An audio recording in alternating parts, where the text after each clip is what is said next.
adik-adik, perkenalkan nama Abang Reval Yokta Mute dari Politeknik Elektro Institut Teknologi Sumatera. Nah, adik-adik ini apa kabarnya? Pasti sehat semua kan? Meskipun kita masih di masa pandemi ini, kiranya adik-adik tetap semangat belajar ya, meskipun belajar dari rumah. Abang tahu kok pasti pada rindu sekolah semua. Nah, jadi di sini Abang akan membawakan materi mengenai momentum dan impuls. Dari momentum dan impuls, kita itu ada beberapa pokok pembahasan. Yang pertama itu ada pengertian momentum dan impuls, yang kedua itu jenis tumpukan, yang ketiga rumus momentum dan impuls, dan keempat itu penerapan momentum dan impuls, yang kelima itu kita akan membahas momentum. Nah, yang pertama itu pengertian momentum dan impuls. Nah, momentum sesuai dengan hukum Newton yang pertama, benda yang sedang bergerak akan terus cenderung bergerak sehingga sukar untuk diberikan. Maka momentum adalah ukuran kesukaran untuk menghentikan suatu benda yang sedang bergerak. Secara matematis, momentum berubah sebagai hasil kali massa dan kecepatannya. P sama dengan M kali V, yang dimana P merupakan momentum dengan satuan kilogram meter per sekon, M itu dengan massa dengan satuan kilogram, V itu kecepatan dengan satuan meter per sekon. Karena momentum dapat dari hasil kecepatan dengan massanya, maka momentum termasuk besaran vektor karena kecepatan merupakan besaran vektor. Arah momentum P searah dengan arah kecepatannya pada satu dimensi. Pada satu dimensi, arah momentum cukup tampilkan dengan tanda positif atau negatif. Nah, yang kedua kita masuk ke impuls. Kita memerlukan gaya untuk membuat benda yang diam agar menjadi bergerak. Gaya seperti ini disebut dengan gaya impulsif. Perkalian antara gaya tersebut dengan selang waktu gaya itu bekerja pada benda itu yang sedang impuls. Nah, jadi cara matematis impuls dapat dituliskan sebagai berikut. I sama dengan F kali delta T, yang dimana I sama dengan impuls dengan satuan Newton sekon, F itu gaya impulsif dengan satuan Newton, delta T merupakan perubahan waktu yang satuannya sekon. Karena impulsif didapat dari besaran gaya dengan selang waktunya, maka impuls termasuk besaran vektor. Karena gaya merupakan besaran vektor, arah impuls I sama dengan gaya impulsifnya F. Nah, kita akan membahas mengenai hubungan antara impuls dan momentum sesuai dengan hukum Newton yang kedua, yang dimana di hukum Newton itu F sama dengan M kali A, yang dimana A itu sama dengan delta V dibagi delta T, atau sama dengan V2 kurang V1 dibagi delta T, sehingga F sama dengan M kali V2 kurang V1 dibagi delta T, dengan delta T-nya kita pindah ruas, jadi F kali delta T sama dengan M kali V2 dikurang M kali V1. V kali delta T sama dengan V2 kurang V1. Iya, tadi kan kita lihat rumus impuls itu kan M kali V, jadi kita ubah. Nah, jadi didapatlah F kali delta T V2 kurang V1 dengan I sama dengan delta P, sehingga persamaan terakhir di atas dapat dinyatakan dengan kalimat berikut yang dikenal dengan teorema impuls momentum. Impuls yang dikerjakan pada suatu benda sama dengan perubahan momentum yang dialami benda tersebut, yaitu benda antara momentum akhir dengan momentum awalnya atau yang disebut dengan delta. Nah, impuls dan momentum itu berhubungan dengan jenis tumbukan. Nah, ada beberapa jenis tumbukan. Yaitu pertama, tumbukan jenis sempurna.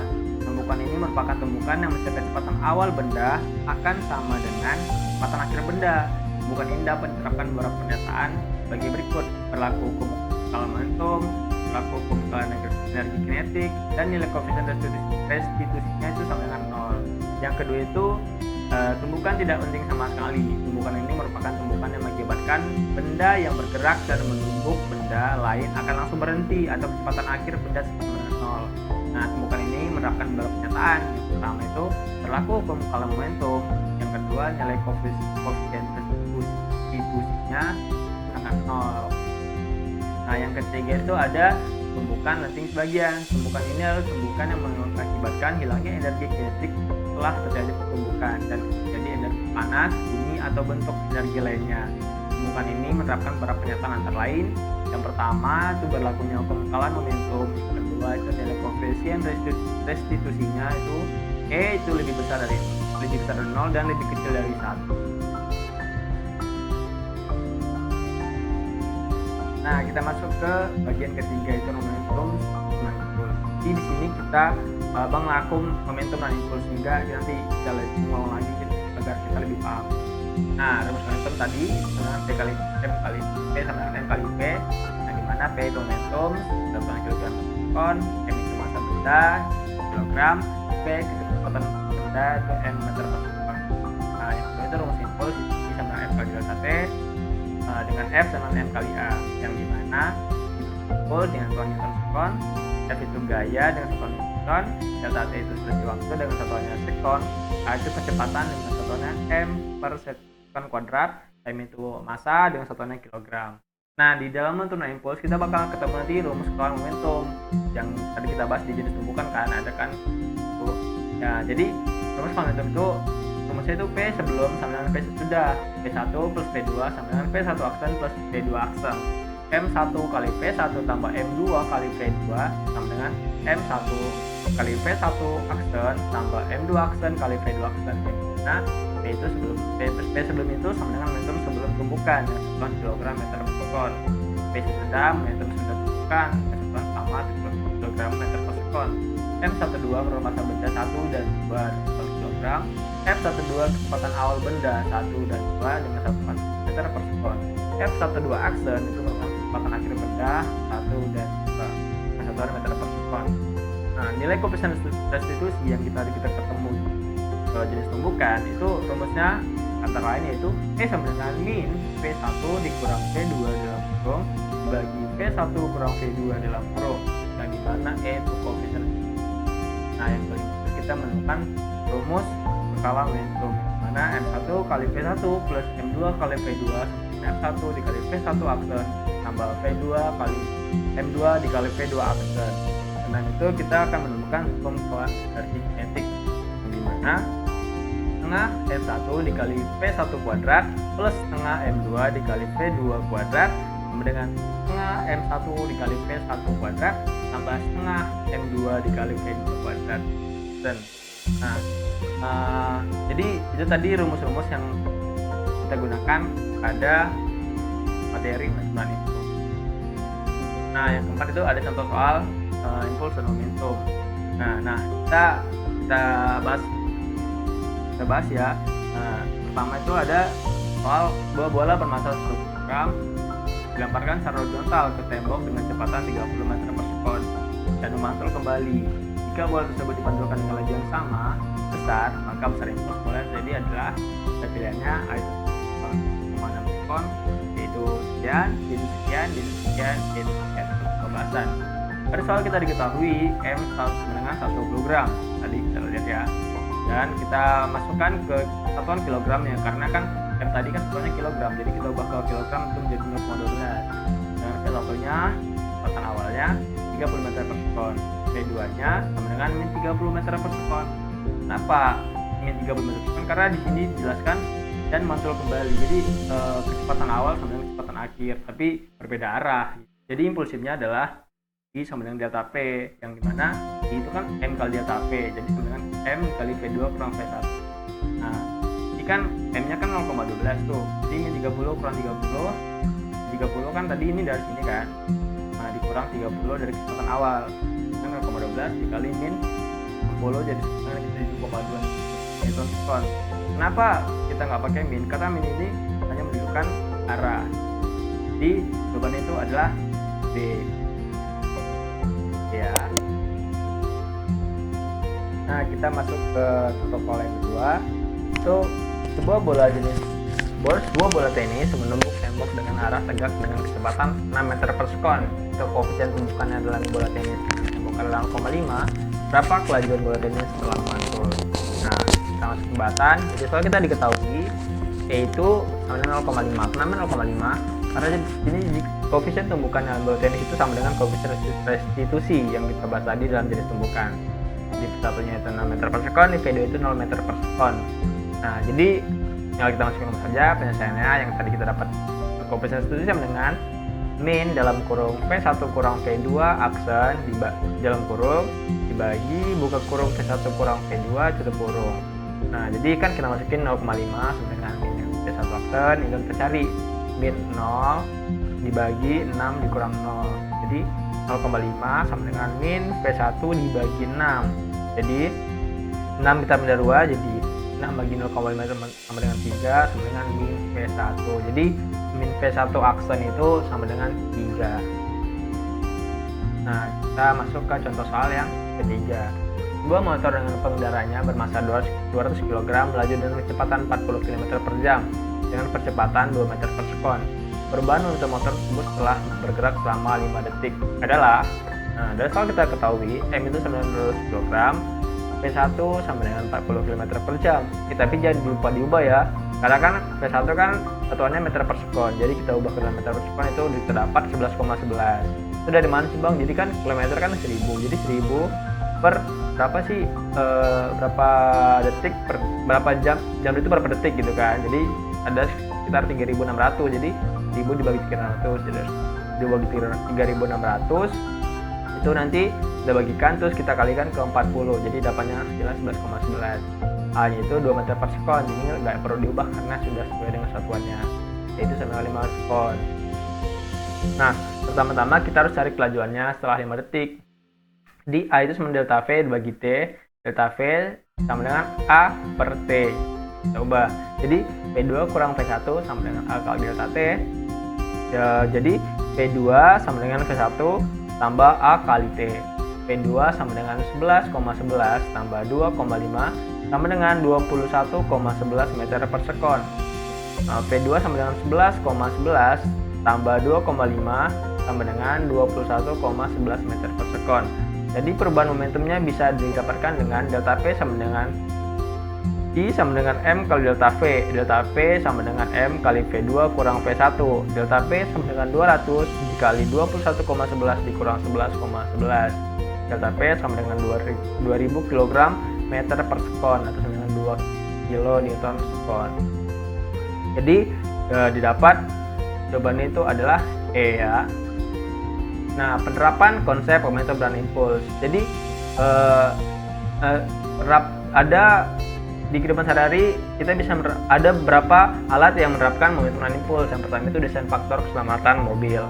Mobil memperhatikan faktor keselamatan terdiri dari kantung udara, sabuk pengaman, rangka bodi yang kuat, dan gumpalan pada bagian depan dan belakang mobil. Desain faktor keselamatan pada mobil ditunjukkan pada gambar ini. Dalam pembuatan desain faktor keselamatan mobil menggunakan prinsip dari gaya impulsif. Bagian depan dan belakang mobil desain agar dapat menggumpal secara perlahan ketika tabrakan terjadi sehingga menyebabkan selang waktu kontak lebih lama dan sangat mengurangi gaya impulsif yang diterima pengemudi. Sebuah kantung udara diletakkan di setir dan pengemudi dibuat dari bahan lunak. Hal ini dikarenakan supaya impuls yang diberikan kantong udara akan berlangsung lebih lama dan akan mengurangi gaya impulsif yang dikerjakan kantong udara pada pengemudi. Fungsi kantong udara antara lain sebagai penyangga karena tabrakan membuat mobil berhenti dengan cepat, pengurang momentum karena pengendara bergerak ke depan dengan cepat sebuah impuls untuk pengurang momentum pengendara sehingga menjadi nol. Sebuah sabuk keselamatan dibuat dari bahan elastis seperti karet dan letaknya kira-kira kurang dari 50 cm. Sabuk keselamatan ini desain untuk dapat memberikan impuls yang dapat memberhentikan pengemudi dalam jangka waktu tertentu. Setelah pengemudi dan sabuk keselamatan menempuh jarak tertentu yang aman, sabuk keselamatan harus dibuat dengan bahan elastis dan tidak boleh dari bahan yang kaku. Hal ini dikarenakan pada saat tabrakan, sabuk akan mengerjakan impuls pada tubuh pengemudi dalam waktu yang sangat singkat atau mendekati nol. Hal tersebut memberikan gaya impulsif yang sangat besar yang bekerja pada tubuh pengemudi sehingga akan menyakitkan pengemudi bahkan dapat membahayakan jiwanya.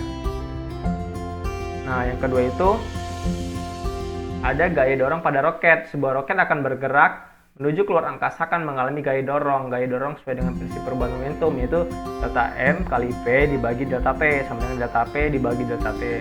Rumusan matematis yang terjadi pada roket sebagai berikut. Inilah rumusan matematisnya. Hingga hukum momentum yang dikerjakan pada roket adalah jauh sampai akhir. M kali V sama M kali V tambah M kali delta V tambah U kali delta M. Delta V dengan min U kali delta M bagi M. Perubahan momentum udara yang terjadi dalam roket menyebabkan roket mengerjakan gaya vertikal ke bawah pada udara roket sehingga hukum ketiga Newton muncul. Reaksi yaitu dalam roket mengerjakan gaya pada roket dengan besar yang sama tapi arahnya berlawanan sehingga gaya yang dikerjakan udara dalam roket pada roket berarah vertikal ke atas. Gaya vertikal ke atas yang bekerja pada roket inilah yang kita sebut dengan gaya dorong pada roket sehingga dapat bergerak naik. Nah, itu dia penjelasannya. Nah, kita bakal menyaksikan video penerapan lainnya yang menggunakan materi momentum dan impuls. Kita simak videonya ya. Assalamualaikum warahmatullahi wabarakatuh. Nama saya Niswatul Jannah dari kelas 10 IPA 2 MA Manbaul Ulum Pondok Pesantren As-Siddiqiyah. Di sini saya akan menjelaskan tentang penerapan momentum dan impuls dalam kehidupan sehari-hari yang terangkum dalam pelajaran fisika. Berikut penjelasannya. Yang pertama adalah helm. Kalau Anda perhatikan bagian dalam helm, pasti Anda akan melihat lapisan lunak seperti gabus atau spons. Lapisan lunak tersebut bertujuan untuk memperlama waktu kontak seandainya kepala Anda terbentur ke aspal ketika terjadi tabrakan. Jika tidak ada lapisan lunak tersebut, gaya impuls akan bekerja lebih cepat, sehingga walaupun memakai helm, kepala Anda akan terasa pusing ketika terbentur ke aspal. Yang kedua adalah palu. Mengapa palu tidak dibuat dari kayu saja, tetapi dibuat dari besi pada bagian yang diterima? Tujuannya adalah mulai selang waktu kontak menjadi lebih singkat. Jadi, gaya impuls yang diproduksi lebih besar. Jika gaya impulsnya besar, maka paku akan mengubah lebih dalam.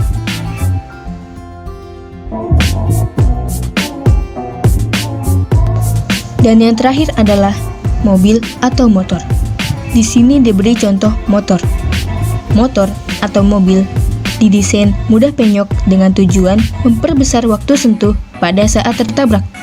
Waktu sentuh yang lama menyebabkan gaya yang diterima motor atau mobil atau pengemudi lebih kecil, dan diharapkan keselamatan pengemudi lebih terjamin.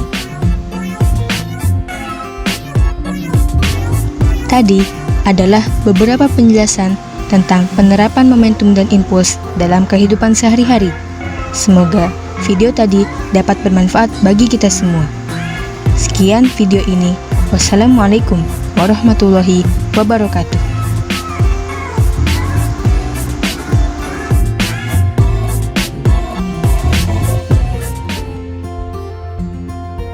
Nah, itu tadi videonya. Jadi biar lebih jelas lagi kita lihat videonya ya.